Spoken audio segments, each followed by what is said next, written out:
front door. I'm like, give me my fucking keys. And so he gives me my keys, and I go and I sit down again. I'm working from home, still recovering from surgery. This is all while I'm recovering from surgery. This entire thing.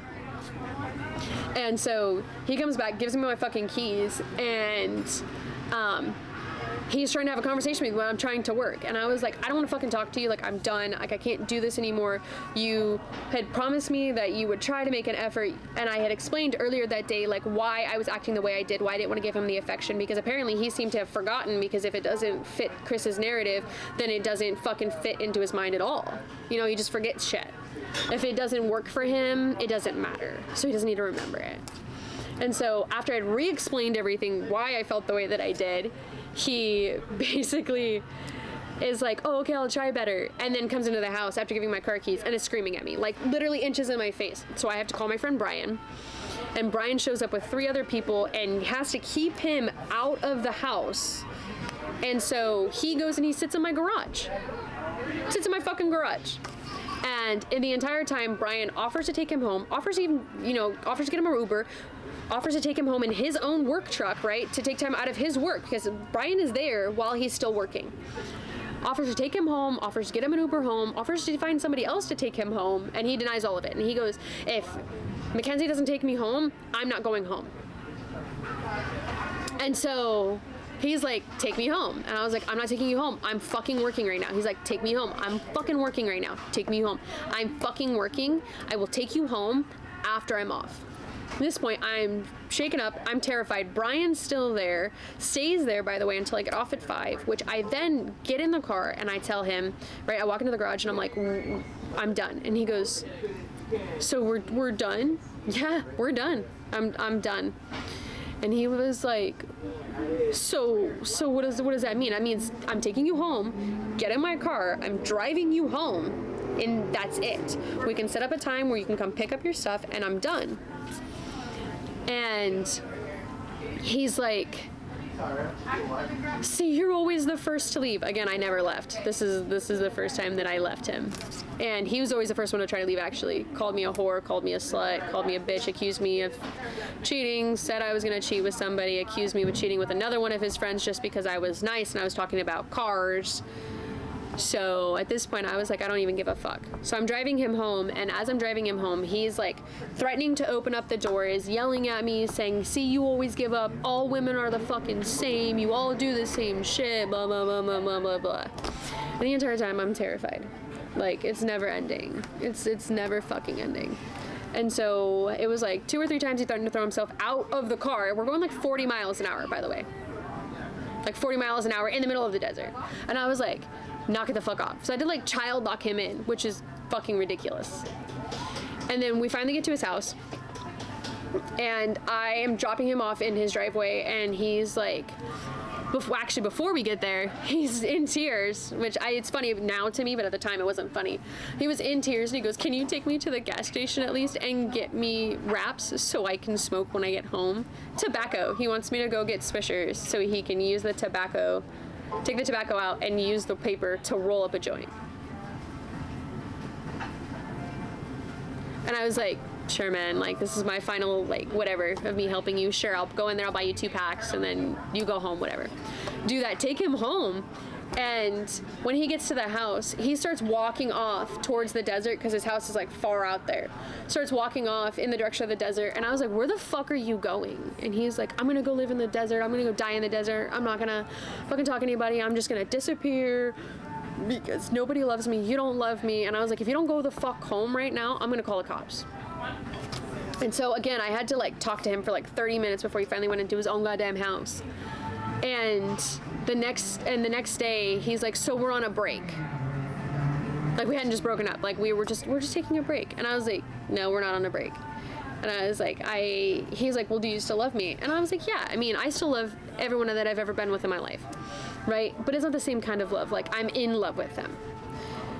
And so I was like, yeah, I mean, I still do love you, but I can't do this hot and cold bullshit. I can't keep doing this. Well, this goes on for, like, man, what? Another 2 weeks, I think, at this point. Another 2 weeks. And every day he is constantly texting me. My phone, I'm not even kidding you, was blown up. Everyone around me, if I went and hung out with my friends, my phone never stopped ringing. Ba-ding, ba-ding, ba-ding, ba-ding, ba-ding, ba-ding, ba-ding. And at one point in time, I swear to God, I had like 600 missed messages. I'm literally not even fucking shitting you. And he also had 2 Instagram accounts, and he was sending me reels from those. And then eventually it gets so to the point I'm so tired of him and dealing with his antics that I get a call from one of my friends, and she tells me about how he's been looking at my Instagram, been looking at my been looking at my friends' shit. Like, it's just bad. And so one of my friends, I noticed it blocked me, and he was a longtime friend from the military. And I was like, bro, what the fuck? Like, why did he randomly block me out of nowhere? Like, I just talked to this dude. Like, I'm close friends with him and his wife. Like, we've gone on vacations together. Like, it's not just something where you like randomly block somebody and you don't know why. And so I reached out and I asked, and I was like, hey, I reached out to his wife, because again, he blocked me first on Instagram, and I was like, I don't want to bother him. So I reached out to his wife, and I was like, hey, what's going on? Do you know why he blocked me? And she was like, I feel like that's a conversation between you and my husband. She's like, not that you're not my friend, but I just feel like that's a conversation between you and him, because he doesn't want me to get involved personally. And I was like, okay, cool. So I end up calling him and I talking to him, and long story short, he explains to me that Stacks did in fact send him a communication, and was basically saying like we were together still, and he was trying to figure out, you know, who I was talking to, because he had a suspicion that I was cheating and I wasn't with him. We weren't together. And so he didn't want him, if he found him, he didn't want Stacks to find his wife. And so he was like, I just blocked you so he couldn't go through my shit, and I blocked him so he couldn't go through my shit to find her. And I was like, okay, so we're still friends, we still talk, you know what I mean? But at the time it was like, he didn't want anything to do with this until the situation was calmed down. So I called him and I was like, I'm gonna give you one option right now. Have you been going through my friends list? No, I haven't. Okay, I'm gonna give you another chance. Have you been going through my friends list? No, I haven't. I'm gonna give you one more chance. Did you reach out to anybody on my friends list? And he goes, no, I didn't. I was like, okay, cool, I'm done. Like, don't ever fucking talk to me again. Like, don't fucking text me. I don't want anything to do with you. And he gets to the point where he starts crying again. He goes, it's the first thing you say to me, and I haven't talked to you in so long. And I was like, yep, I'm done. And so he then starts texting me, and he's like, I don't know who this person is. I didn't text them. Why are you believing somebody else over me? And I was like, I told him, and I was like, please don't text me for anything unless it's related to your car. Because again, his car is parked inside of my house in my parking lot. And so I told him, I was like, don't text me for any reason outside of when you're coming to pick up your car. That's it. Starts texting me more. And I was like, please stop texting me. I don't appreciate this hot, cold kind of texting that you're giving me. And I really don't want you to blow up my phone anymore.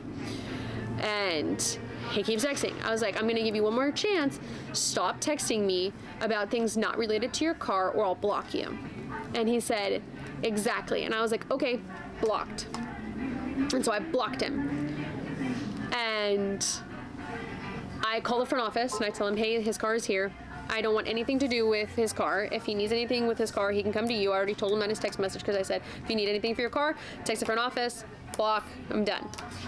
And so they're like, okay. So they called him. They gave him 2 days to come pick up his car, which, by the way, he didn't pick up until the 3rd day, which they only left it there because I was like, you know what? If he's saying he's coming to get the car today, then don't tow it. Just leave it there. Let him come pick it up. Well, on the 9th, he comes into, he was invited on the property by the property management team to come pick up his car. And so he decides randomly at 9 o'clock at night, he's going to come pick up his car. And it's like 9:30 when he comes to pick up his car in the middle of the night. And he starts, and I'm sitting there, I'm playing games in my house, and he starts banging on my door. And I couldn't hear him because I had headphones on. And so I saw my dog get up, but it's not uncommon. And then all of a sudden I heard him like barking, like aggressive barking in the background. And so I take my headphone off and I was like, what is it? And I'm hearing the banging on the door. And I was like, oh crap, was I loud? So I get up and I walk to the door, and you know when you lean on the door and the door kind of makes that sound from the air, like when you push on it? while he's banging on it, and I like look through the peephole, and there he is. And I was like, oh my God. And I like froze. And he stopped knocking, and he goes, I know you're in there. And I was like, oh my God. And so I like backed up, and he starts knocking on the door again, like banging on the door. And so I walk over to where I was on the phone with one of my friends at the time, and I was like, he's here. And I automatically call my friend Brian, and I'm like, he's fucking here. He's at my house. And so Brian starts calling all of our friends to come over, because again, he was there for the first incident when I had to kick him out, and it was violent, and he was screaming in my face and all of that shit. He was on the phone with me as Stax was yelling at me on the phone. So he heard everything that happened on his way over. And so he calls everyone to get over there. And then Nico comes over and is the first person there. And when he shows up, he punches in my code, because everyone who's a biker who's one of my friends has the code in my garage, so that they can park their bikes safely. And so he punches in the code in my garage, parks in the garage, shuts the garage, and as he's walking up, he sees him standing between his car, which is his BMW, and the Flex, which is his grandparents' car. And of course, he had seen him, and he's friendly, and so he waves, Stax waves at him, and so he waves back. Then he comes into the house, and he goes, is that him with the Flex? Because he's only ever seen him with the BMW, hasn't ever seen him with this Flex. And he's like, that's him with the Flex. And I was like, yeah, that's him with the Flex. And he was like, oh, okay, so that's what I thought, because people talked about him having a Flex, but he had never seen the Flex. And I was like, yeah. I was like, if it was between the Beamer and his fucking Flex, that it's him. And he was like, oh, okay. So he knew what he looked like, just didn't know that the Flex was his car at the time. And so he creates not one, but 2 phone numbers. One of them he calls me from, and is like, I'm here to get my spare tire. And I was like, I don't have a spare tire. I don't have anything of yours in my garage. Because before this, he had picked up his stuff. He had picked up everything, and I said, get everything out of my house, even if it's in the garage, get it all out of my fucking place, I don't want it. And so he had supposedly gotten everything. And he's like, I'm here for my spare tire. I was like, I don't have your spare tire. I was like, if you need anything, I've given everything that I had of yours, and anything related to the car, that's all with property management. I don't have it. And so he then on the phone is like, so who's that person that pulled in your garage? Because you don't just give your friends your garage code. And I was like, it doesn't fucking matter, leave me alone. Hung up, blocked that number, right? But before he blocked that number, he sends me a text message from that number he just called me from, and is talking about how he knew that I was cheating, which we weren't together, how I knew he was cheating, or he knew I was cheating, and all of this, so I blocked that number. Then he creates the second phone number and is like, yeah, Kenzie, I'm just glad to have the truth, and I'm glad to know that you had somebody else and you'd already moved on. And I was like, that's not the case here. And so he then starts going to our friends, at the time, which people that he knew that was in our friend group, and was calling me a whore, was calling me a slut. He said, no wonder people were calling me a cheater, which up until this point, because of him, I had been harassed by random people at events. People would come up to me and they would call me a whore or a cheater or a slut. I can't believe that you did that to him. Why are you treating him like shit? He was only ever nice to you. Because again, I've never spoken out about anything that's happened. And so I was dealing with all of this entire time. I was dealing with him and his whatever followers you want to call them from Instagram. And so I ended up having to call the cops that night, and I was worried because he made it seem like to me and my friends that he was still at my house. He noticed that Nico had left my house to go to work, and I was like, this is fucking wild. So I called the cops, and the cops recommended me getting an order of protection. And that's kind of where all of this extra drama leads into. So basically, I end up getting an order of protection placed against him. I file for it. This is the 9th of December. I file for it the 10th of December. And I'm granted the order of protection on the 10th. The order of protection is then served to him on the 11th at 8 in the morning, 8 something in the morning. And I get that notification that it's been approved. He then starts going to people and saying he's going to take me to court, he's going to do all of these things, and I'm in fear. And so every day up until he takes me to court, which is it takes until January 29th, actually, before I have my first court date. But 2 weeks before that, I got a notification stating that I had a court appearance. I had 2 weeks to get everything in order, so all of my affairs, so any evidence, whatever I wanted, in order. And I'm panicking. At this moment in time, it's important to preface this. I had just, on my birthday, which was December 31st, had to get life-saving surgery for my German Shepherd, from my service dog, and that ended up totaling me just about little under $13,000 just to keep him alive. So that used up all my savings, anything that I had for my house that I had put aside to build for my house, and I had nothing. And so I'm panicking. I was like, he was talking about that he had a lawyer. He made it out to seem like to people that he had a lawyer, that he was this big top guy. He's working with billionaires. And I was like, I don't know what to do. I don't know what I'm going to do. And so I ended up texting some of my friends, and one of my friends, Louie, was like, hey, talk to this lawyer called Zachary Ainzel. Excellent lawyer, by the way. If you ever want to, if you're ever in need of legal counsel, he's definitely the way to go. He's very professional, and he handles kind of everything in a manner that makes you feel safe, is the easiest way for me to explain it. Because when I called him, I was in tears. I had no idea what I was going to do. I was like, I don't know what to do. I don't know how to build my evidence. I don't know how to defend myself. I don't know what I'm going to do, because if this order of protection gets dropped, he has full rights to bother me again, you know, and he's done it before. He's done it through my friends. He's done it through other people. And so I told him, I was like, I can't get this order of protection dropped. I was like, I can't. I was like, I don't know what to do. Every lawyer I've talked to up until you is they're talking about $5,000, $6,000, $10,000. I was like, I can't do that. I just barely kept my dog alive. I can't do that amount of money. And so he ends up working with me, and he's like, I'll take on your case. And so I start for those next 2 weeks. I meet Zach, and I discuss things with Zach and his paralegal, and she's really awesome too. And I start giving them every evidence I have. Evidence of where he's threatened to shoot people, he's threatened to kill people, where he's talked about he's gonna laugh while he stands in their blood, like just all of these things. I showed him all of the times that he spammed my phone, just everything.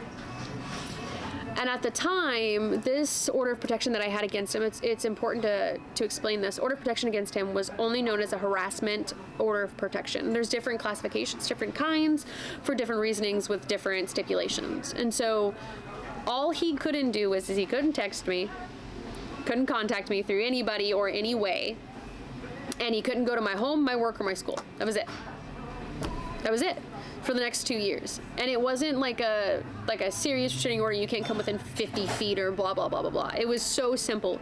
You can't talk to me, and you can't come to my homework or school.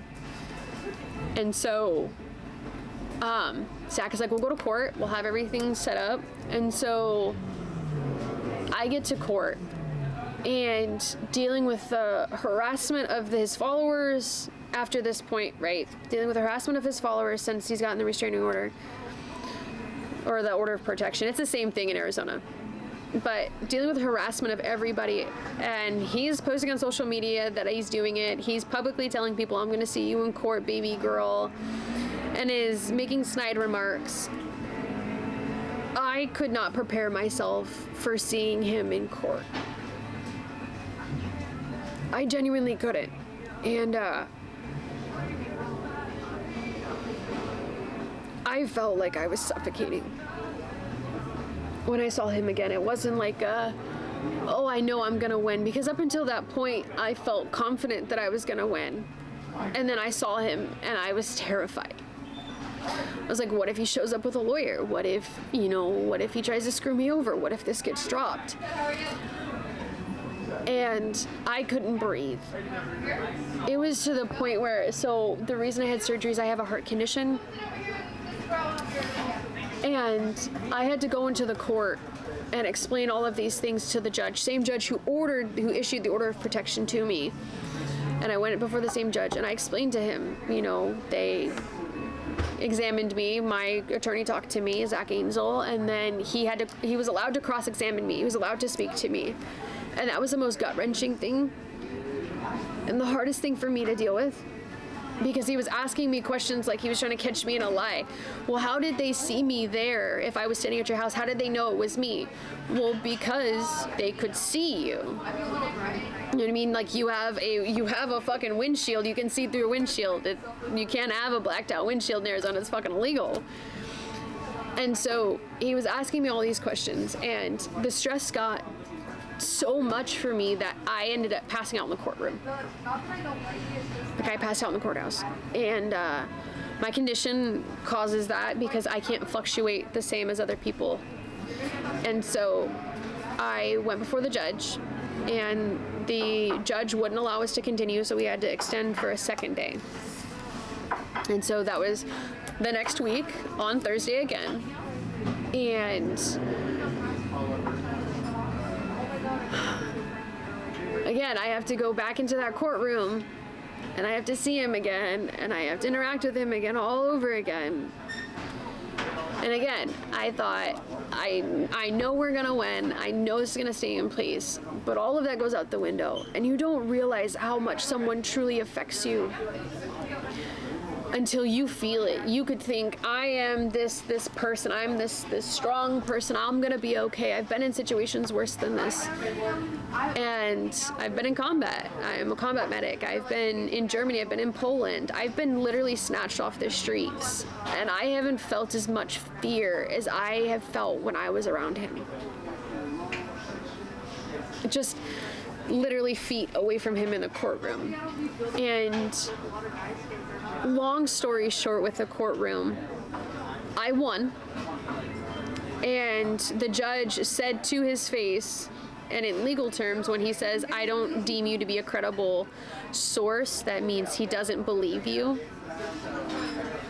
And so the judge looked at Chris and told him, I don't deem you to be a credible source, which means that the judge didn't believe anything that he had said, anything that he tried to defend, and even the evidence that he submitted as evidence against the order of protection, the judge ended up using to maintain the order of protection in place. And instead, the order of protection was amended. It was actually upgraded to a DV rather than a harassment order of protection. And so for this order of protection, they attached what's known as a Brady indicator. If in case you don't know, a Brady indicator means that the person with it has been deemed a threat to the other person. And for as long as the order of protection stands, they're not allowed to own, operate, purchase, handle a firearm or ammunition. This means he can't go buy one. If his friend gives him one, he's breaking it in the order of protection. He can go to jail. If he goes to a shooting range, right? That shooting range, or if they're good and if they're legal, won't allow him to shoot and will tell them that he's trying to break his order of protection. Because he has Brady, because if you look it up, it's attached to you. And so ever since I won, he's been trying to make this out to be like, this isn't a serious thing. He's planned to go to shooting ranges or to go shooting with his friends. And in case you guys don't know, anyone who knows that he has the order of protection against him, which he's told everyone about, in case you didn't know, if you, for example, were his friend and you know that he has order of protection, whether he tells you he has the Brady indicator or not, you give him a firearm, it's a federal charge, and you can go to prison for supplying him a firearm. And I have heard him and seen him in public chats basically say, the order of protection is no big deal and it doesn't bother him and this isn't serious and he's gonna fight it. Okay. But it's important for me to let everyone out there know that this is a serious thing, that an order of protection is a very serious thing. And a DV, order of protection, is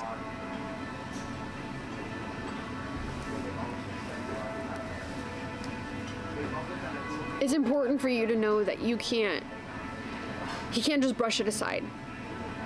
And for those of you that are enabling him to brush it aside and to say it's not a serious thing, you're putting yourself at risk and others at risk.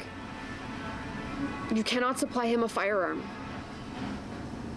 You cannot send people to harass me on his behalf. You cannot give him ammunition. He can't even be anywhere near the firearm. If he has a firearm in his home, whether his grandparents own it or not, he's supposed to tell people.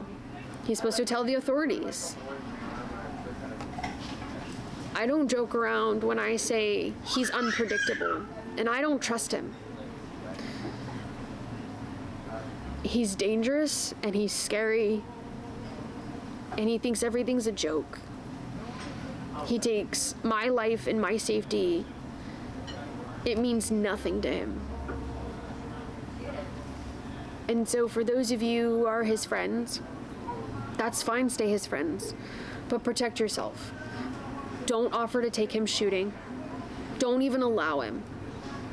Because you could face federal charges for a man that doesn't give two fucks about you. And he's shown that for people that were his friends when we were together. He mistreated and screamed at them and yelled at them when all they wanted was to care for him. Don't get yourself involved. And for everyone who is on his side, that's fine. All I ask is to just leave me alone. I just want to live my life and not be bothered anymore. And it's so sad that I had to get to this point and make a video about everything that happened to me because I didn't want to speak out. And so now I have to. Please leave me alone. Please don't message me or text me or bother me or come out in public and call me all these names because he wants to talk shit. He's two-faced and he's a liar and he's a manipulator. And he can and will manipulate her. It's not a matter of manipulate you. It's not a matter of if he will, it's a matter of when he will. Don't give him a firearm and don't enable him. And that's all I ask. And please just keep my name out of your mouth. That's also an exhausting thing to hear. So I'm sorry that I took up so much of your time, but please just stay safe. And for anyone who wants to talk to him, be cautious. Don't wear your heart on your sleeve. And if it ever seems like it's too much, you can always reach out to me. Those people I'm willing to reach out to. If you felt like you've been victimized by him too, or you're with him and realize, I can't do this, you can come to me. And that's okay. Just be safe. And I guess that's it.